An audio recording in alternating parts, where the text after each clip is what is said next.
आपको पता है पिछले दिनों बर्मिंगम के म्यूजियम के अंदर एक कुरान का नुस्खा मिला था, उसमें सूरह ताहा की और बाज और आयात यानी कुछ उनको सफात मिले थे, भेड़ की उसके ऊपर खाल के ऊपर लिखे हुए, कुछ हड्डियों के शाने पे जिस तरह उस जमाने में लिखे थे। तो उसकी कार्बन डेटिंग उन्होंने करवाई है और वो बीबीसी की रिपोर्ट है, किसी मुसलमान ने नहीं बनाई है, गैर मुस्लिम है। उस म्यूजियम का इंचार्ज जो है वो गैर मुस्लिम है। उनकी वीडियो चढ़ी, आप यूट्यूब पे जाके लिखे ओल्डेस्ट वर्जन ऑफ कुरान, वो तो वर्जन कहते हैं, वर्जन तो है नहीं, कुरान तो एक ही है, तो वो आपको मिल जाएगा। उसकी कार्बन डेटिंग कराई है, वो सैयदना उस्मान के जमाने का कुरान है और कोई फर्क नहीं है अल्हम्दुलिल्लाह। और अल्लाह ने ऐसी हिफाजत ली है, कुरान हकीम का एक नुस्खा जो हज़रत उस्मान तलावत कर रहे थे और उस नुस्खे के ऊपर उनके खून के कतरे गिरे थे जब उनको शहीद किया गया, और वो भी कमाल आयात है सूरह अल बकरा की, फसयकफीकहुमुल्लाह, इनके मुकाबले पर अल्लाह तुझे काफी है। इन आयात के ऊपर सैयदना उस्मान का खून गिरा था, वो आज भी खून का धब्बा और वो नुस्खा महफूज है तोप कापी म्यूजियम टर्की के अंदर।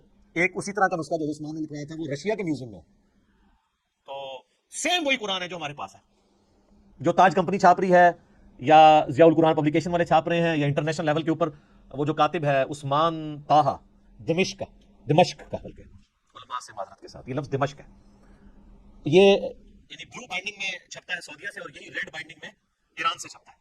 बिल्कुल अंदर एक तरह का कुरान है और हर सफे पे आयत खत्म हो रही है। कातिब ने इतने महारत से इसको लिखा है कि हर सफे के एंड आयत के ऊपर होता है, ये वही कुरान है। कार्बन डेटिंग से भी आप चेक कर सकते हैं कि बिल लफ्ज कुरान हकीम महफूज है और फिर अल्लाह ने इसको जरिया महफूज का होने का जो है वो हुफाज को बनाया है। आपने कभी कुरान हकीम के एंड पे देखा है इसकी तस्दीक कौन करता है? 3-4 हुफाज का लिखा होता है, हमने इस कुरान को लफ्ज ब लफ्ज पढ़ा है, इसमें कोई गलती नहीं है। तो हाफिज कहां से पढ़ रहे होते हैं? अपनी यदाश्त से। कुरान अल्लाह ताला ने अमली तवातुर से हुफाज के जरिए महफूज किया। इस वक्त दुनिया में लाखों में नहीं मिलियंस में लोग मौजूद हैं जिनको यह किताब अजबर है। कितना बड़ा मुझे, आप इंडोनेशिया का मुसलमान उठाएं, अफ्रीका का मुसलमान उठाएं, रशिया का मुसलमान उठाएं, सब कॉन्टिनेंट का मुसलमान उठाएं, कहीं से शुरू करें, आधी आयत पढ़े उससे अगली वो दूसरा पढ़ेगा, हो ही नहीं सकता कोई इख्तिलाफ आ जाए। और इतना ये मुहकम सिस्टम है कि गलती कर ही नहीं सकता। इमाम काबा भी अगर अपनी तिलावत में भूलता है ना तो पीछे सैकड़ों लोग लुकमा दे देते हैं।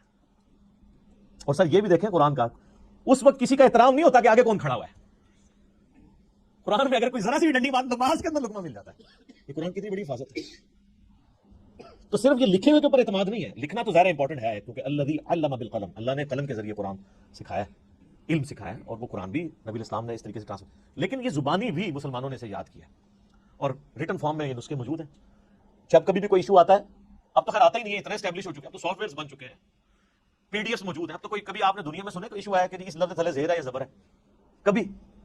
सर ये कई काफिर जो मुसलमान हुए ना उनके लिए सबसे बड़ी अट्रैक्शन ये है कि कुरान का वर्जन ही कोई नहीं, एक ही कुरान है। ये जो अमेरिकन थे वो प्रोटेस्टेंट क्रिश्चियन यूसुफ एस्टेस 80s में मुसलमान हुए। आप जरा उनकी वीडियो देखें जिसमें उन्होंने बताया कि मैं मुसलमान कैसे हुआ। उसमें उन्होंने बताया कि जब मुझे पहली दफा पता चला कि कुरान का वर्जन ही कोई नहीं है, क्योंकि उनकी तो सबसे बड़ी मुसीबत ये है कि बाइबल के कितने वर्जन है, तो कुरान एक ही है पूरी दुनिया के अंदर। उसने कहा मैं कैसे मान लूं कि यार इतनी पुरानी किताब है, प्रिंटिंग में कई बार कोई लफ्ज टूट जाते हैं, लेकिन उनको पता नहीं कि प्रिंटिंग ने नहीं से महफूज किया, मुसलमानों के सीने ने महफूज किया, सीनों ने। और नबी इस्लाम की हदीस है अल मुस्तदरक बिल हाकिम में सही सनद के साथ इंटरनेशनल नंबर के मुताबिक 399 कि अल्लाह ताला मेरी उम्मत को कभी गुमराही पे जमा नहीं होने देगा, जमात में अल्लाह का हाथ है, क़यामत तक इजमाए उम्मत अल्लाह की हिफाजत में। और कुरान हकीम की हिफाजत अल्लाह ताला ने उम्मत के इजमा के जरिए करवाई है। ये कुरान हमारे सामने तो नहीं नाजिल हुआ, उम्मत के इजमा ने से ट्रांसफर किया, यानी उम्मत में कोई दूसरी राय नहीं है। एक तो वो राय ना जो मुनाजरों में होती है कि जी वो आपकी किताबों में ये लिखा हुआ है तो कहते हैं आपकी किताबों में ये लिखा हुआ है, वो सारी फजूल बातें हैं।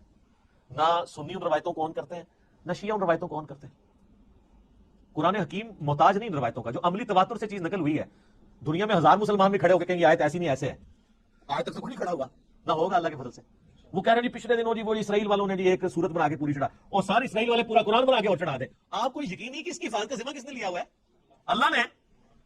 सहाबा किराम को तो शायद ये आयत ना समझ आई हो उस वक्त, ईमान बिल गैब ही हो, इन्ना नहनु नज़्ज़लना ज़िक्र व इन्ना लहु लहाफ़िज़ून, सूरह हिज्र आयत नंबर 9। बेशक इस अल कुरान को, अज़्ज़िक्र को, अल्लाह की याद दिलाने वाली किताब को हमने नाजिल किया, हम इसकी हिफाजत करने वाले हैं। उनके लिए तो ये थ्योरी थी ना, लेकिन वाली तो प्रैक्टिकल है। हम तो 1500 साल तारीख में देख सकते हैं कि कोई टाइम पर नहीं हुआ, कितने कितने बुरे वक्त मुसलमानों पे आए। एक वो वक्त भी आया कि हलाकू खान ने बगदाद की सारी लाइब्रेरीज जो है वो दरिया दजला में बहा दी थी, तो कुरान को तो कोई फर्क नहीं पड़ा। और वो जो बर्मिंगम का नुस्खा है ना उनके पास जो निकला है, वो अंग्रेजों के दौरे हुकूमत में उनके पास वो नुस्खा हाथ लगा था, फिर वो उन्होंने इंग्लैंड म्यूजियम में शिफ्ट कर दिया था। वो अंग्रेजों की हुकूमत में सल्तनत उस्मानिया टूटने के बाद इराक के ऊपर भी रही है, उस दौरान उन्होंने पुरानी किसी लाइब्रेरी से उसे शिफ्ट किया था, जो लाकू खान की तबाही की वजह से बच गए थे नुस्खे। तो कुरान हकीम को अल्लाह ताला ने इस तरीके से महफूज किया।